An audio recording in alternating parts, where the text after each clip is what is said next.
Hello students, today with this new chapter conservation of plants and animals we are going to complete all these topics. Let's start conservation of plants and animals. For this first we need to peep in biodiversity. So हमें biodiversity का पता होना चाहिए तभी हम उनको आगे conserve करने की बात कर सकते हैं. तो इसके लिए फर्स्ट है biodiversity means bio life, diversity variation different. So definition कैसे होगी?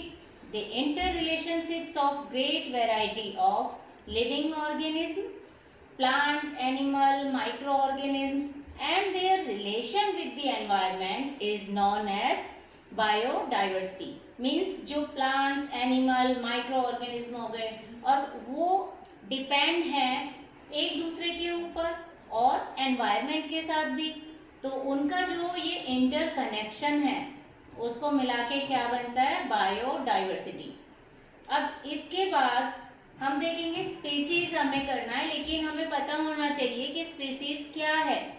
कि कोई भी प्लांट है या एनिमल्स हैं, हर किसी की अपनी एक स्पीसीज होती है. प्लांट में भी हमें बहुत सारी वैरायटी देखने को मिलती है. एक ही चीज़ की अलग अलग वैरायटी हमें देखने को मिलेगी. सपोज आप देखते हो फ्रूट में मैंगो, तो मैंगो की कितनी वैरायटी आपको देखने को मिलती है. ऐसे ही एनिमल्स, तो इन सब की भी एक स्पीसीज होती है. तो वो स्पीसीज क्या है? Group of a population that can interbreed and reproduce offspring within their population. So is called species. Example plants and animal. Now ecosystem. अब ecosystem क्या है? अभी अभी हमने बायोडाइवर्सिटी पढ़ा कि उसमें इंटर रिलेशनशिप्स होती है. तो ऐसे ही इकोसिस्टम में लिविंग थिंग्स और नॉन लिविंग थिंग्स का इंटरेक्शन मीन्स अपनी नीड के लिए एक दूसरे के ऊपर डिपेंड होना. कि प्लांट्स के ऊपर एनिमल डिपेंड है, ये फूड चेन के थ्रू, फूड वेब के थ्रू एक दूसरे के ऊपर डिपेंड है. अगर इसमें से एक भी पार्ट इसका डिस्टर्ब हो जाए फूड चेन का, तो पूरा दूसरे ऑर्गेनिज्म को भी वो अफेक्ट करता है, क्योंकि सब अपनी नीड के लिए डिपेंड करते हैं. जैसे हम हैं, हमें भी फूड चाहिए तो हम प्लांट्स पे डिपेंड करते हैं, या जो सी फूड या एनिमल जो लेते हैं फूड में तो वो उन पर डिपेंड करते हैं. तो कहीं ना कहीं हम एक दूसरे के ऊपर डिपेंड हैं. तो इकोसिस्टम यही है, इसका डेफिनेशन है the interactions between living things and non living things form ecosystem. अब लिविंग थिंग्स क्या हो गई? Plants and animals, microorganism and non-living things, climate, soil, water, etc. What is wildlife? So all plants and animals lived independently at a natural habitat without any interference of human population is called wildlife. And plants called flora, animals fauna. So flora and fauna live together. Example sal, mango, lion, deer, elephant, etc. So these are the example of plants and animals. Now next is endemic species.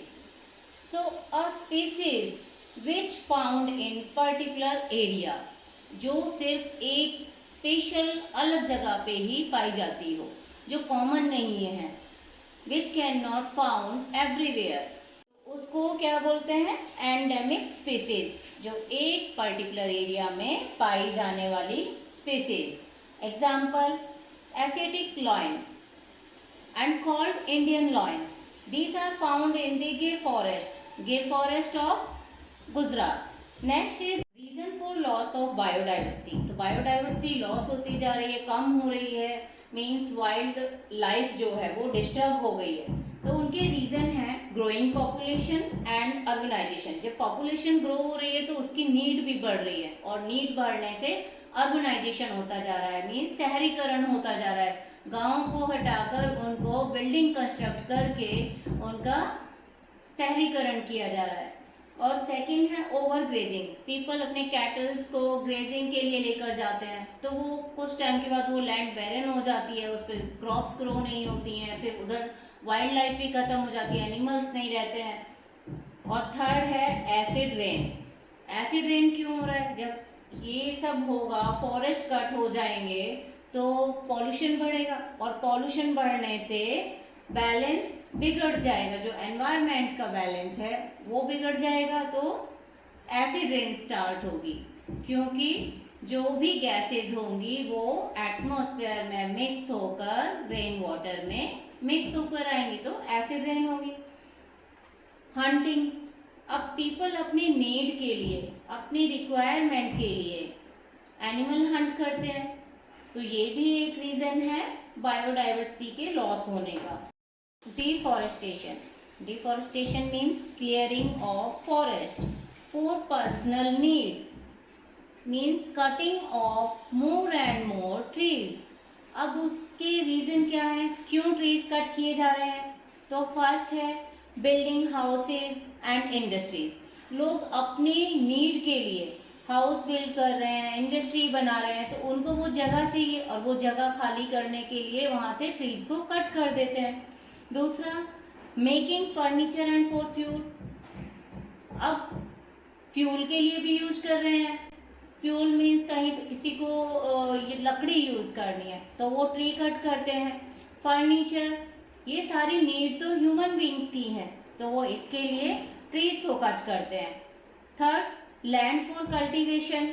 अभी उनको crop grow करनी है तो उसके लिए भी वो forest clear करना शुरू कर देते हैं, और धीरे धीरे वहाँ पे वो क्रॉप्स ग्रो करते हैं। अगर उनको लगता है कि लैंड ये अच्छी है, यहाँ हम अच्छे से क्रॉप ग्रो कर सकते हैं, ये एग्रीकल्चर पर्पज़ के लिए सही है, तो वो फॉरेस्ट कट करना शुरू कर देते हैं। तो इससे क्या है, धीरे धीरे धीरे फॉरेस्ट कम होते जा रहे हैं।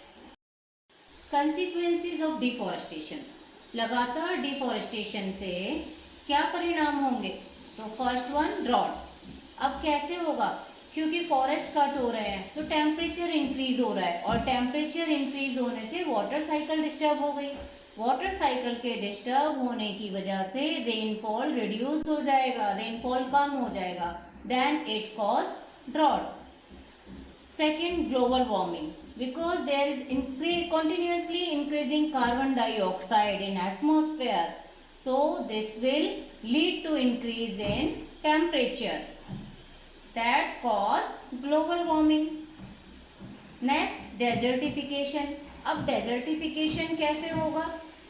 क्योंकि सॉइल का क्या होगा, जो उसकी फर्टिलिटी है वो कम हो जाएगी, और फर्टिलिटी कम हो जाएगी तो वो एग्रीकल्चर पर्पस के लिए नहीं रहेगी, तो इस तरह से डेजर्ट में कन्वर्ट होती चली जाएगी वो लैंड।